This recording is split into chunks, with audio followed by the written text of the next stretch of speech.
I worked in BlackRock, which is a huge asset management company. So I started selling fencing, door knocking on the side, and then we just started getting a bunch of projects. Then I just decided to leave BlackRock and then just focus on fencing, and I've been doing this for 4 years now. There is a lot of gaps here in fencing. So we pretty much came up with the idea that, hey, we needed software that we can draw the fence line, we can add the gates, and then you pick the material, you pick the fence style, then you click generate list, and it's going to give you a breakdown of all materials that you need in seconds. Hi, I'm Todd, and I've spent the last decade building software for the trades. I'm talking HVAC, plumbing, electrical, landscaping, and every home service business in between. For my entire career, building software for the trades meant waiting for Silicon Valley to notice you. But that wait is over. Founders on the trades are building their own tools now, and they're doing it better than any outsider could. This show is where I spotlight them.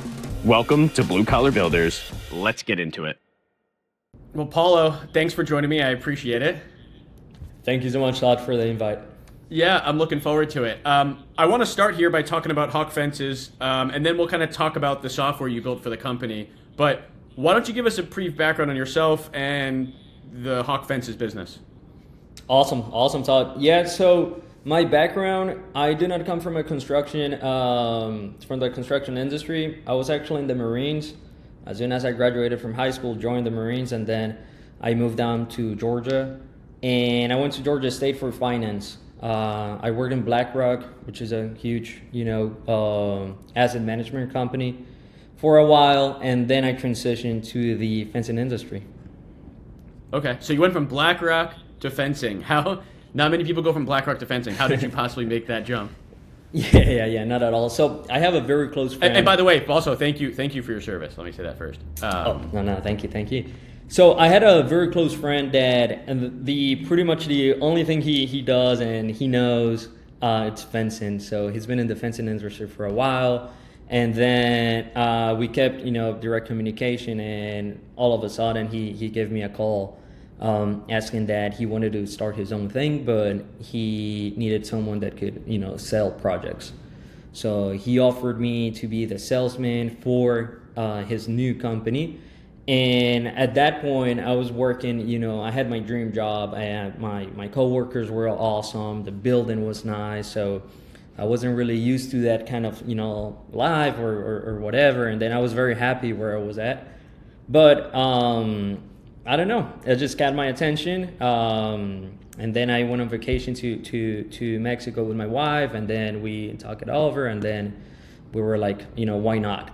So I started selling fencing, door knocking on the side, so pretty much on the weekends, and then we just started getting a bunch of projects, and I decided that it was a little too much. I mean, I was working minimum, I'll say 16, 17 hours. Per day, and then I just decided to leave BlackRock and then just focus on the fencing industry, and I've been doing this for 4 years now. Got it. So you nights and weekends essentially were building the fencing business, and then it got to a point where it was like super interesting. You're like, it's time to go all in. Sounds like maybe you had a few margaritas in Mexico and decided it was time to go after the entrepreneurship journey, which is always scary. But I think there's a good lesson there before we kind of dive into more of the business, which is, I think a lot of people say like, I don't have time for that, or I want to start this company, but I've got this other job, I don't have time. But like, if you want to do it, you can always make time. It sounds like you found a way to make time. 100%, and especially with this, bigger companies, they demand a lot from you too.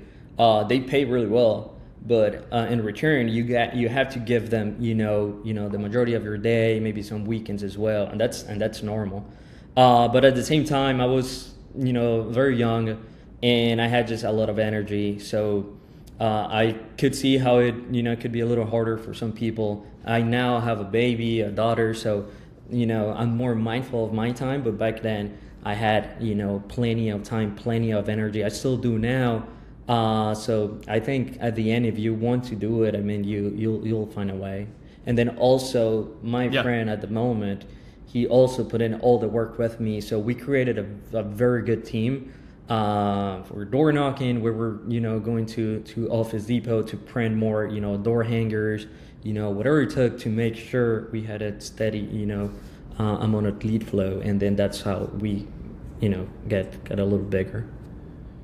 Yeah, it's like people don't know where to start a business, and it's like just start and just knock on doors, just like ask for Pretty the much. sale, right? You show Yeah. up.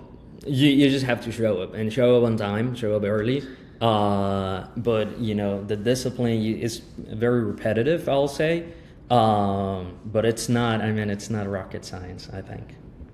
Yeah, well, now you're in control of your own destiny. It sounds like the business is growing. So, like, you've been doing this for 5 years. Like, just kind of before we dive into what you build on the software side, roughly how big is the business now in terms of like crews? I mean, you started at 0, and like, what type of fencing do you kind of, deal with? Residential. I think you said you do some government contracts. Just catch us up to speed on the growth of the business. Yeah. So we started with my friend. His name is Enoch, by the way. Started with Enoch. Myself and one helper. So it was just the 3 of us. Usually a fence crew is 3 people, maybe 2, maybe 4, but on average 3 people. So it was only us. And then fast forward, maybe it took us about a year or so. We had 2 trucks. Our first truck broke down because we didn't have the funds to buy, like a good truck. So it was a very old, used Ford F-250, broke down in the middle of the highway.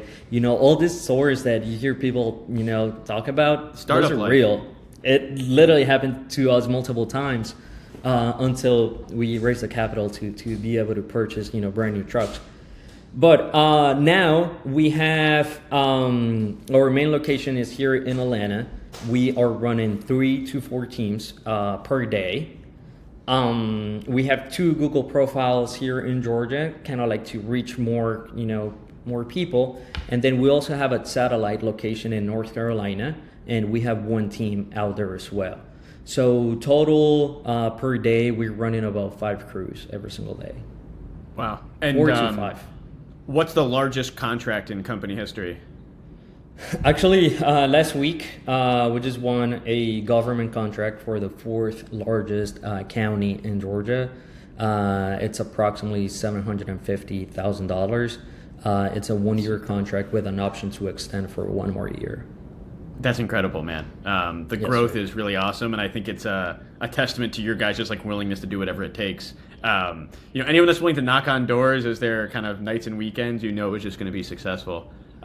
So then I think you realized, and let's not name the software you're on before, but you're on software. It sounded like it wasn't working perfectly for you. You wanted changes. Obviously, as we know, like these older softwares like aren't modular. They're not custom for you. They're just kind of custom for the whole trades. And you decided that in order to build customizations, you had to build your own software. So talk to me about that journey. Talk to me about what you built and the impact it's having to the business. Yeah, so with my background kind of in finance, at these bigger companies, I realized early the importance of having a CRM. So pen and paper, it works, and still works to this day. I mean, there's people that are still doing it that way, and then kudos to them. But I'm more on the data. I want to have accurate information. I want to create some automations. So we decided to go with this CRM, and we've been with that CRM for a while. But it's not for fencing companies. So whenever you are out there in the field or in the office taking phone calls, doing drawings, sending estimates out, there is a lot of things that could help you. But sometimes those systems or those softwares, they don't have that. And I get it, it might be a little challenging for the CRM to just add 1 or 2 features that are only going to help you or maybe just a few contractors. So you just have to adapt and get used to that, like not having it, or maybe just creating something on your own, or maybe just ignoring it and saying, well, whatever, I just don't have it's that. Interesting. The software industry was like, over the last decade or so, was like, I build software as software company, you business owner, figure out how to fit your business into the software. And I think what 100%. you started to realize is like, no, I'm company, I want software to work for me. And so I'm sick of this. And you were like, I'm going to go build it, I guess.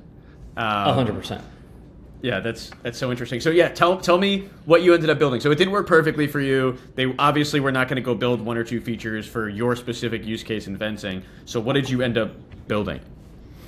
So what happened is that there is a lot of gaps, in pretty much any industry, but here in fencing, there's this thing with the materials, right? So if you're short on materials, and now let's say whenever it comes to a wood fence, there is only like 5 items you have to worry about. But whenever you move to government projects, commercial projects, or chain link materials, it gets a little more complex.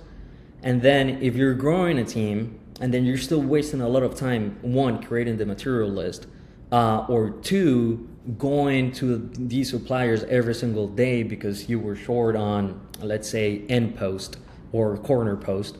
I mean, that's time and that's money. So you might have a PM. We do have a PM, and he was making multiple trips, pretty much every single week to the suppliers. Or we have to send our installers out there to get more material. So we pretty much came up with the idea that, hey, we need a software that we can draw the fence line, we can add the gates, and then you pick the material, you pick the fence style, and then it's going to give you a nice layout that you can even share with the customer. You can even send it to your installer, because installers, they need 2 things. They need materials and they need a solid drawing. So you do the drawing, then you click generate list, and it's going to give you a breakdown of all materials that you need in seconds. Yeah, that way you're not short, you don't have the wrong material. And I think also, I think you mentioned this sort of, but like the customer can then approve it, so there's no like miscommunication on, oh, I wanted the fence here, I wanted the fence there, I assume. Yeah, so that's another thing. So sales guys are out there, just to sell the project, and then they might not, I don't know, maybe miscommunicate one section or 2, or maybe the client was expecting something different. Here, and then let's say on the CRM that we're using right now, there is not a way for you to draw a fence line over anything. So most people just go to Canva, or they go to use any other software and then draw like a house and then start, doing each side. But here, what you do is that you draw it, and then you can take a screenshot, or you can print it, you can share it with the client, so the client knows exactly what's getting installed. So 60 feet linear, 60 feet here, 60 on the back, let's say 20 here, and then you can add gates, and they have to approve it. So now you can also use this as a sales tool, because you show up, to the client's property, and now you have the drawing. It's very professional. You have the material list. You have pretty much everything ready to go. Yeah, and I'm sure that it makes you a lot more efficient, and at the end of the day, increases the customer experience. How often are you guys How often are you using? Are you using it every day? Is your team in it every single day? Yeah, so we use it in-house every single day. Our sales team uses it, our PM, our installers, our office manager. I use it every single day because it's all connected. So let's say the PM is going to use it to verify the materials or to put material orders. Our sales guy is going to use it to upload the picture or to send the client what's needed. Our installers need the drawing. I need it as well whenever I quote projects, especially for government projects or commercial projects.